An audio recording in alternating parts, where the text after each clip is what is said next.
Sde Boker, southern Israel, for this momentous occasion. I'd like to convey my thanks to you, Secretary of State Blinken, and to Israel's Foreign Minister, my friend Yair Lapid, for the important parts you're playing in this summit. The Middle East is changing, and it's changing for the better. We're cultivating old ties and building new bridges. We're rejuvenating old peace and charging it with the new energy of the Abraham Accords. We're working together to overcome the old forces of darkness and build a new future that's better, brighter, and promising. And I want to thank you, Mr. Secretary, for your personal commitment to the Abraham Accords and for your continued efforts to grow, nurture, and further expand this important regional partnership. Israel's doors are as open as ever, as you've seen. In a turbulent world, Israel is a force for peace, prosperity, stability, and for doing good. That's what we're about, to be strong here and do good. And unfortunately, there are other forces in the region that are still violent and destructive. As I just shared with you in the meeting, we're concerned about the intention to delist the IRGC, the Islamic Revolutionary Guards Corps. Their proxy, the Houthis, just this weekend carried out a horrific attack on Saudi Arabia.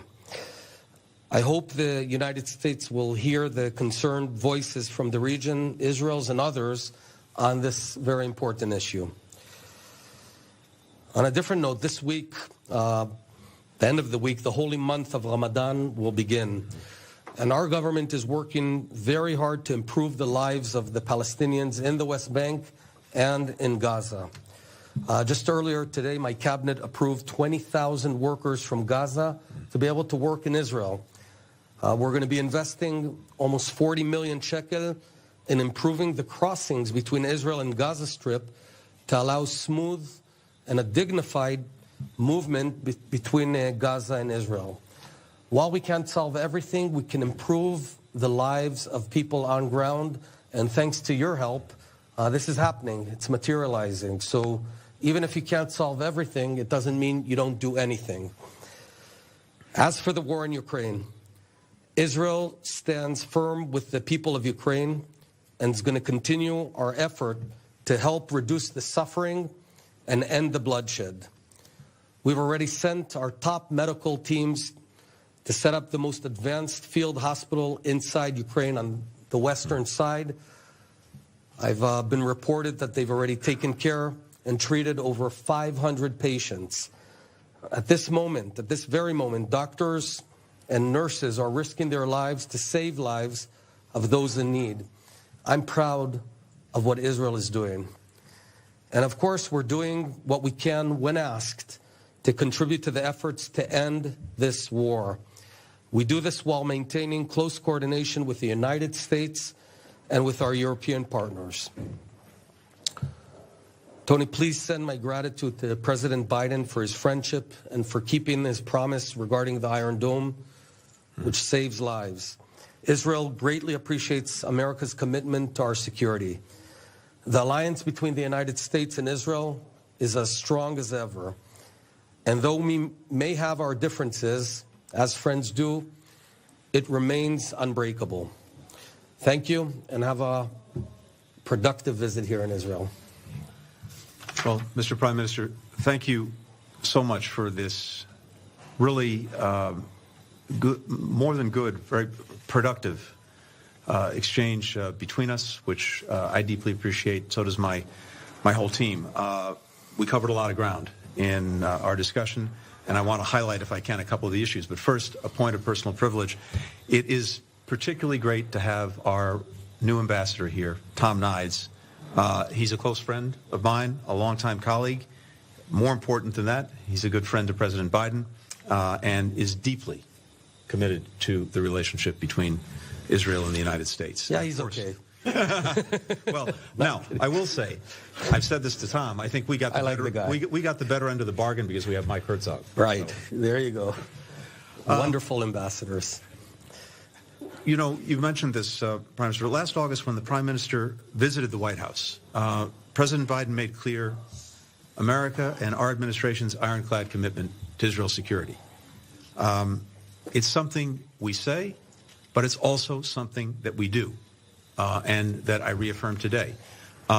President Biden, in that meeting, promised his full support for replenishing Israel's Iron Dome, and he delivered on that pledge, signing a funding bill that includes $1 billion for this crucial defense system just some days ago. We also share, and we are united in addressing the challenges posed by Iran, including its nuclear program. And there is no daylight between us on the fundamental proposition that Iran must never be allowed to acquire a nuclear weapon. And whether there is a return to the JCPOA, the Iran nuclear agreement, or not, that principle will not change, nor will our commitment to it. I had a chance to update the Prime Minister on the ongoing diplomatic efforts around the JCPOA, as we've done consistently with our Israeli partners, and as we'll continue to do.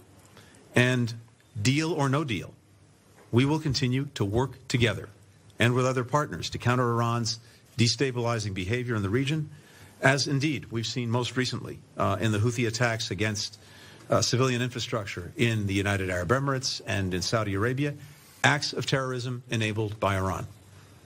I thank the Prime Minister for his diplomatic efforts, important diplomatic efforts to end the Russian government's aggression against Ukraine. We value these efforts, and we've been closely coordinated throughout. It's important, and your insights as well are very meaningful, so I thank you for them. Thank you. We appreciate all efforts by allies and partners to stop the catastrophic suffering that Russia's aggression is causing for the people in Ukraine. And I have to say, we're also grateful for the Israeli government's efforts to provide humanitarian aid to Ukraine, including more than 100 tons of food, medicine, generators, other vital supplies. And the field hospital. I had a chance earlier today when I was with Foreign Minister Lapid to actually connect directly with those who are running the field hospital. We did it virtually, and it was very powerful to see that in action. This support is crucial as more and more Ukrainian men, women, and children are being killed, maimed, displaced by Moscow's attacks. More are trapped in barbaric sieges where they're denied food, water, medicine, and where people are starving to death. Fully half the children in Ukraine have been displaced by Russia's aggression. Half the children in the country. I also made clear the conviction that the United States has that Israelis and Palestinians deserve to enjoy equal measures of freedom, security, opportunity, and dignity. And that's one of the principal reasons we support a negotiated two-state solution.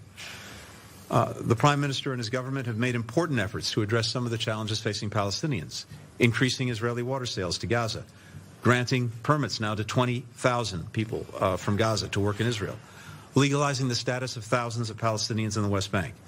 And we very much hope to see more efforts along these lines in the near term.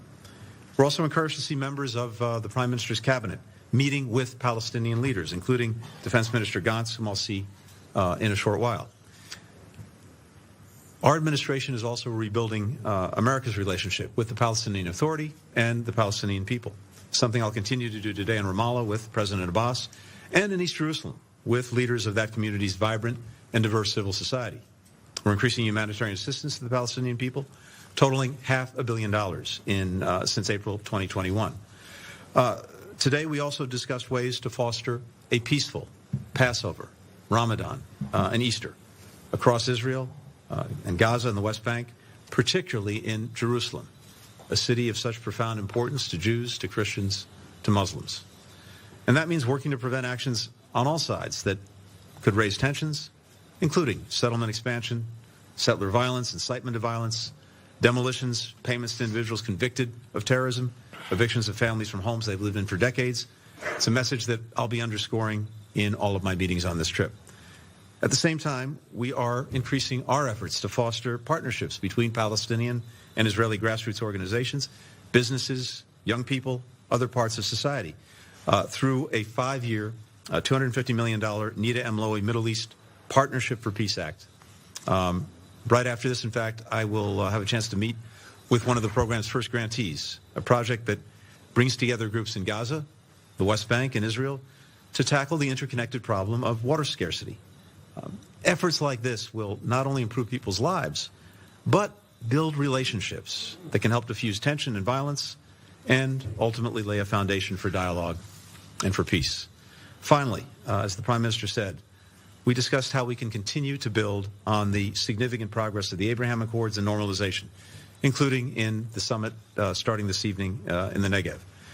The United States will continue not only to support the work of those who have already normalized relations, but also to urge more governments to take this important step to the benefit of people in their countries and far beyond.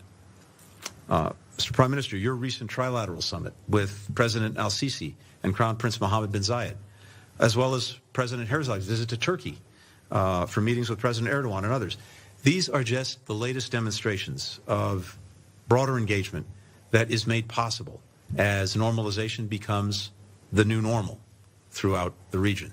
And again, I applaud Israel's leadership, its engagement, its diplomacy in building these agreements and making them real. So, Mr. Prime Minister, thank you for hosting us today and, again, for such a constructive, important exchange on everything we've just talked about and more. And thank you for continuing to strengthen what is an enduring and powerful friendship between Israel and the United States. Thank you very much. Thank you. Thank you. Thanks. We'll show Thank you all. To the